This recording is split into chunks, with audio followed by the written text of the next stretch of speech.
I hate Oregon. Me too. I mean, what are they doing, dude? Everything in front of them, and they just want to blow it. And they're direct allies of Alabama. It's absurd. So if Utah wins They're it, would like, they get in? yeah, Yeah. I think so. Yeah, I mean, I think the crazy scenario would be, obviously if Oregon wins now the Pac-12 championship, and that would eliminate the Pac-12 champion and kind of open the door for the Big 12 champion or Alabama. So now we're kind of in that situation there, because if for a while there, you had two 1-loss teams meeting for the Pac-12. The champion, it was going to be basically like a quarterfinal. Yep. The champion, the winner was going to probably move on. And now you don't have that. Now you have that opportunity for Oregon to they already created enough chaos by losing. Now they can create some more if they beat Utah. Oh, I mean, they're Alabama's greatest ally at this point. Ross, after what you saw Baylor do to Texas on Saturday, which, by the way, what a job. I mean, for Baylor to lose the manner that they did against Oklahoma and then come back and dominate Texas end to end, how are you feeling about this Big 12 championship? I think it was the first week of the season. I was down for Auburn, Oregon, in Dallas, and I drove to Waco, about an hour and a half south of there, and visited Matt Rule and Baylor after their season opener. And you could just kind of feel it in the building. They kind of knew that they had something special there going. It's really kind of incredible, the job that he's done. And it's really something when you juxtapose those two programs, right? Texas and Baylor. And they always talk about who's back. Baylor is back before Texas is back. And Baylor had a lot more issues than Texas did. So it's shocking just to kind of see how that's unfolded. It all came out on the field, Saturday. And I was talking to somebody who works for ESPN last night, and he was headed later this week to Austin to check in on Texas because there might be some movement, going on there, at least with Tom Herman's staff, I'm sure. I mean, or he needs to be checked for CTE after banging heads with his players before the game once. I mean, give me a break. Well, bro, on Tom you can't Herman, you man. can't do that and then score 3. I know it says 10 on the final sheet, but it was 3. It's a bad look. Get the bleep out of here with that look, man. I mean, kissing players and headbutting your team is laughable. It is fun. Ross, have you ever seen a team look forward to playing one game like LSU's looking forward to playing Texas A&M on Saturday night? I mean, immediately following that game against Arkansas, they were talking about the Aggies. Specifically a game that has no real stakes at play.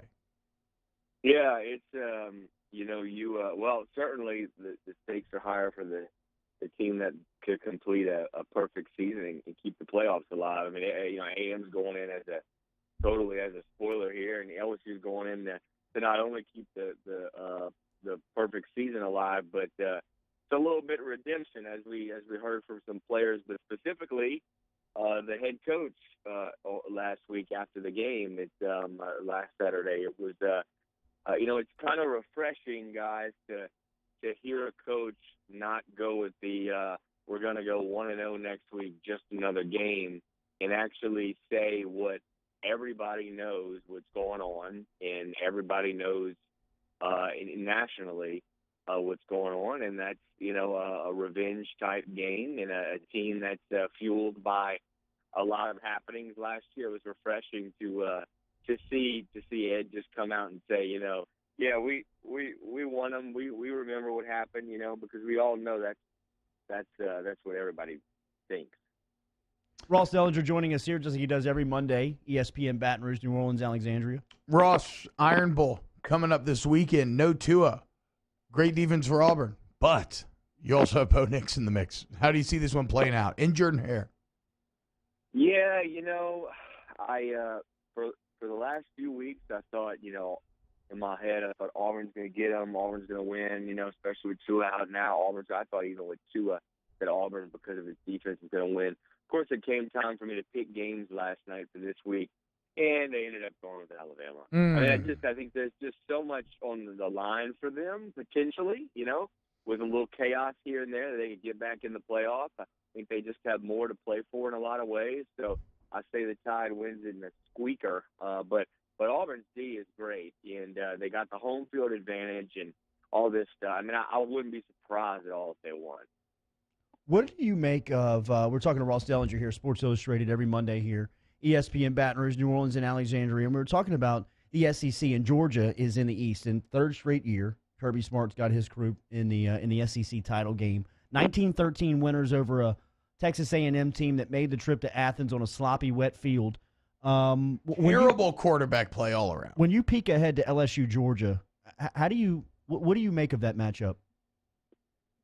Well, it's fascinating because you've got, one program that has completely shifted offensively out of kind of the Stone Age, if you will, of offense, and completely shifted to this pass-heavy shotgun, spread, very attacking style down the field.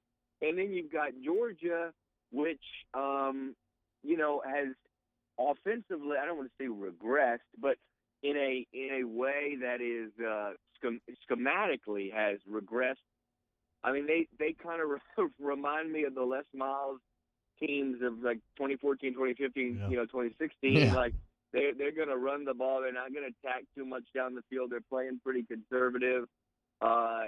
They're not like as much as we saw, and I say regress because we saw when Mark Richt was there.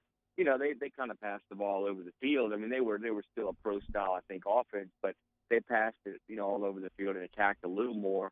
So we're seeing completely two styles of offense. It's kind of like LSU's playing the game Georgia used to play in a lot of ways, and Georgia's playing the game LSU used to play. So I just can't imagine Georgia being able to keep up scoring with LSU. I can, however, imagine Georgia's defense playing really well because they're very talented and very good, and actually, having a chance here and there to get some stops against LSU and making a decent game. Ross, what do you think about this Utah team? Now, Pac-12's been trying to get back in the playoffs for a while now. Is this Utah team capable if they were to make a playoff? Because it feels like there's a drop-off after 3. Like, how threatening can they be? Well, we're just talking about Georgia's defense. Utah is right there. I saw an incredibly phenomenal stat. I don't remember from where it was from, but and this speaks not as much to Utah's defense as much as it is to their offensive approach of kind of hogging the ball. And I think they're number one nationally in their defense as far as facing the opponent total plays, and they're and their number 2 is Army. I think they're actually above Army, which hogs the ball more than anybody. So Utah hogs the ball, keeps it, has a great solid defense, plays to that. I mean, plays a little bit probably like at Georgia, we're just talking about plays a more old school brand of football. And that can get you places. The thing is, this day and age in college football, I don't know if that type of approach can win a national championship. I don't know the last time, it's been maybe a little while since we saw that approach win a national championship. Ross, where are you headed this week?